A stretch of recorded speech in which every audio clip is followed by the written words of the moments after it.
ಜಗವೇ ಒಂದು ರಣರಂಗ, ರಣವಿಕ್ರಮ ಧೈರ್ಯ ಇರಲಿ ನಿನ್ನ ಸಂಗ, ರಣವಿಕ್ರಮ ಬಾರೋ ಬಾರೋ ನನ್ನ ರಾಜ.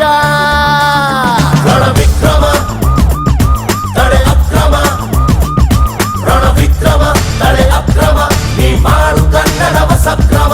ರಣವಿಕ್ರಮ ತಡೆ ಅಕ್ರಮ, ನೀ ಮಾಡು ಕನ್ನಡವ ಸಕ್ರಮ. ಸಮಸ್ತ ವೀಕ್ಷಕರಿಗೆ ನಮಸ್ಕಾರ. ನಾನು ಶ್ರೀವಾರಿ ನಾಗರಾಜ್.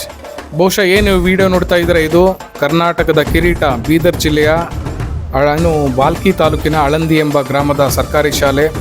ಇಲ್ಲಿ ಭೇಟಿ ಮಾಡಿರುವಂಥವ್ರು ತಾವು ಏನು ದೃಶ್ಯದಲ್ಲಿ ನೋಡ್ತಾ ಇದ್ದೀರಾ, ಇವರು ನಮ್ಮ ರಾಜ್ಯದ ಮಕ್ಕಳ ಆಯೋಗದ ಅಧ್ಯಕ್ಷರಾದಂತಹ ಶಶಿಧರ್ ಅವರು. ಈ ಶಶಿಧರ್ ಅವರು ಭೇಟಿ ಮಾಡಿದ ಸಂದರ್ಭದಲ್ಲಿ ನಿಮ್ಮ ಸರ್ಕಾರಿ ಶಾಲೆಗಳ ಸ್ಥಿತಿಗತಿಗಳು, ಅಲ್ಲಿ ನಡೀತಿರುವಂಥ ಭ್ರಷ್ಟಾಚಾರ ಬಹುಶಃ ಇಷ್ಟದಲ್ಲಿ ನಾವು ಅನಾವರಣ ಮಾಡುವಂತಿದ್ವಿ. ಅದರಲ್ಲಿ ಅಷ್ಟರೊಳಗಡೆ ಬಹುಶಃ ಭೇಟಿ ಮಾಡೋ ಸಂದರ್ಭದಲ್ಲಿ ಮಕ್ಕಳೇ ಹಾಜರಾತಿ ಇಲ್ಲದೆ ಇದ್ದರೂ ಹಾಜರಾತಿ ಕೊಟ್ಟಿದ್ದೀರಾ. ಆ ಹಾಜರಾತಿ ಕೊಟ್ಟಿರುವಂಥ ಮಕ್ಕಳು ಬಂದು ಬೇರೆ ಪ್ರೈವೇಟ್ ಶಾಲೆಗಳಲ್ಲಿ ಓದ್ತಿರ್ತಾರೆ. ಒಂದು ಎರಡನೇದಾಗಿ ಆಂತರಿಕ ವಿಚಾರ ತಮ್ಗೆ ತಿಳಿಸೋದೇನಪ್ಪ ಅಂತಂದರೆ, ಅಲ್ಲಿ ಭೇಟಿ ಮಾಡಿದ ಸಂದರ್ಭದಲ್ಲಿ ಇದ್ದಂಥ ಶಿಕ್ಷಕರು ಯಾರಿದ್ದೀರಾ, ಇದು ಆಫ್ಲೈನ್ ವಿಚಾರ ಈ ವಿಡಿಯೋದಲ್ಲೆಲ್ಲೂ ಬಂದಿಲ್ಲ. ಅಲ್ಲಿ ಫೇಕ್ ಅತಿಥಿ ಶಿಕ್ಷಕರಿದ್ದೀರಾ, ಯಾರೋ PUC 10ನೇ ಕ್ಲಾಸ್ ಫೇಲ್ ಆದವರು ಇರೋ ಅಂತ ಮಾಹಿತಿ ಇದೆ.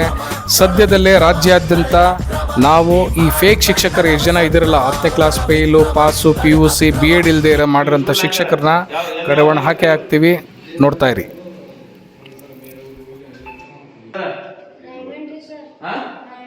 ಡೈಮಂಡ್ ಹೋಗ್ತಾರಾ? ಅಲ್ಲೇ ಇರ್ತಾರ, ಹಳ್ಳಿಗೆ ಇರ್ತಾರಾ? ಇಲ್ಲಿಂದ ಅಲ್ಲಿಗೆ ಹೋಗ್ತಾನ? ಏನು ಬಲ್ಕಿದ ಅಲ್ಲಿಂದ ಹೋಗ್ತಾನ? ಈಗ ನಿನ್ನ ಹೆಸರೇನು ಬೇಟ? ಅಧಿಕೃತ ನಡೆದಾರ, ದಿನ ಹಾಜರಾತಿ ಹಾಕ್ಯಾರ. ಯಾವ ಕಾರಣಕ್ಕೆ ಹಾಕ್ಯಾರ ಶಿಸ್ತು ಕ್ರಮ ತಗೊಳ್ಳಿ ಅಂತೇಳಿ ಈ ವಿರೋಧ ಹಾಕಿ ಡಿಡಿ ಮಾಡಕ್ಕೆ ಅಲ್ಲ ಇಲ್ಲ ಅದೇ ಹೇಳಪ್ಪ, ಬರೋದಲ್ಲ. ಎಷ್ಟರ ದಾಖಲಾತಿ? 47. ಅದ್ರ ಈಗ ಎಷ್ಟರ ಕೌಂಟ್ ಮಾಡಿ ಎಷ್ಟರ ಈಗ ಮತ್ತದು ಮಕ್ಕಳು ಇಷ್ಟ ಅಲ್ಲ ಅನ್ನಲ್ಲಿ ಯಾಕೆ ಇವತ್ತು ಯಾಕೆ ಬರ್ತಾ ಇವತ್ತೇ ಹಬ್ಬ ಮರಾಠಿ ಸ್ಕೂಲು ಪೂರ್ತಿ ಅಲ್ಲ 5 ಮಂದಿ ಅಡ್ಮಿಷನ್ ಅಲ್ಲ ಬರ್ತಾರ. ಒಬ್ಬರು ಇಬ್ಬರೇ 3 ಬರ್ತಾರ. ಅಂದ್ರ 29 ಮಕ್ಕಳು ಬೇರೆ ಹಾಜರಿದ್ದಾರೆ. ಆ 20 ಮಕ್ಕಳು ಪೂರ್ತಿ 1 by 1 ಅವ್ರು ಎಲ್ಲಾರ ಯಾವ ಶಾಲೆ ಏನಾರ ಅದ್ರ ಬಗ್ಗೆ 3 ದಿವಸದಾಗ ಕಂಪ್ಲೀಟ್ 100. ಮಕ್ಕಳ ರಕ್ಷಣೆ ನೀತಿ 2016 ಮಾಡಿದ್ರಪ್ಪ, ಗೊತ್ತಾರದ ನಿಮ್ಗೆ? ಅದು ಮಾಡಿರಿ? ಗೊತ್ತಿಲ್ಲ. ಶೌಚಾಲಯ ಪೂರ ಗಲೀಜ್ ಅದ, ಗ್ರೌಂಡ್ ಕರೆಕ್ಟ್ ಇಲ್ಲ. ಅದ್ರ ಬಗ್ಗೆ ಎಲ್ಲ ಇದು ಮಾಡ್ಕೊಡೋದು ಕಂಪ್ಲೀಟ್ ಏನ್ ಮಾಡಿದ್ರಿ ಏನ್ ಮಾಡ್ತೀರಿ ಅನ್ನೋದ್ರ ಬಗ್ಗೆ 3 ದಿವಸ. ಈ ಕ್ಲಾಸ್ ಟೀಚರ್ ಯಾರೀಗ ನೀವು ನೋಡ್ರಪ್ಪ, ಶ್ರೀಮತಿ ಯಾರಿದು? ಅಲ್ಕಾ ಪಾಟೀಲ ನೀವು.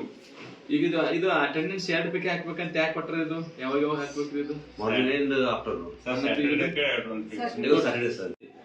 ನಾಳಿನ ಸಾಯಂಕಾಲ ತನಕ ಇದ್ರ ಪೂರ್ತಿ ಚಿತ್ರಣ ಕೊಡ್ಬೇಕು.